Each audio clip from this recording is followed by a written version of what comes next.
আসসালামু আলাইকুম। নতুন একটি ভিডিওতে আবারও স্বাগত। আজ আমরা সুইজারল্যান্ড বনাম আলজেরিয়া নকআউট পর্বের ম্যাচটি সম্পর্কে আলোচনা করব। ম্যাচটি কখন শুরু হবে? কে বেশি শক্তিশালী? কার জয়ের সম্ভাবনা কত %?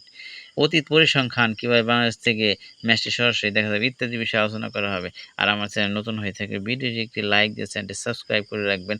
তো শুরু করি। ২০২৬ ফিফা বিশ্বকাপের রাউন্ড অফ ৩২ এর লড়াই সুইজারল্যান্ড আলজেরিয়ার চেয়ে শক্তিশালী এবং তাদের জয়ের সম্ভাবনা খুব বেশি। গ্রুপ পর্বে সুইজারল্যান্ড অপরাজিত থেকে গ্রুপ চ্যাম্পিয়ন হয়েছে। অন্যদিকে আলজেরিয়া কিছুটা ধুঁকে নকআউটে জায়গা করে নিয়েছে। কে বেশি শক্তিশালী জয়ের সম্ভাবনা? সুইজারল্যান্ডের দলগত ভারসাম্য রক্ষণভাগ আলজেরিয়ার তুলনায় বেশি শক্তিশালী। তাছাড়া টুর্নামেন্টে আলজেরিয়ার রক্ষণভাগ বেশ দুর্বলতা দেখিয়েছে। বিশ্লেষকদের মধ্যে সুইসদের ম্যাচটি ৯০ মিনিটের মধ্যে জিতে নেওয়ার সম্ভাবনা প্রায় ৪৬.৫%। হেড টু হেড লড়াই অতীত পরিসংখ্যান সুইজারল্যান্ড ও আলজেরিয়া এর আগে কোনো আনুষ্ঠানিক প্রতিযোগিতার ম্যাচে মুখোমুখি হয়নি। অতীতে দল দুটির মধ্যে মাত্র দুটি আন্তর্জাতিক প্রীতি ম্যাচ অনুষ্ঠিত হয়েছে।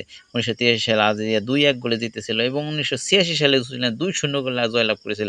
বাংলাদেশে খেলা দেখার উপায়। বাংলাদেশ সময় অনুযায়ী ম্যাচটি ৩ জুলাই শুক্রবার সকাল ৯টায় অনুষ্ঠিত হবে। খেলাটি সরাসরি উপভোগ করতে কোনো টিভি বা চ্যানেল স্ট্রিমিং অ্যাপে সাবস্ক্রিপশন নিতে পারেন। স্মার্টফোনে খেলা দেখার জন্য সাবস্ক্রিপশন নিতে পারেন ফিফা বা ফিফা প্লাস অ্যাপে।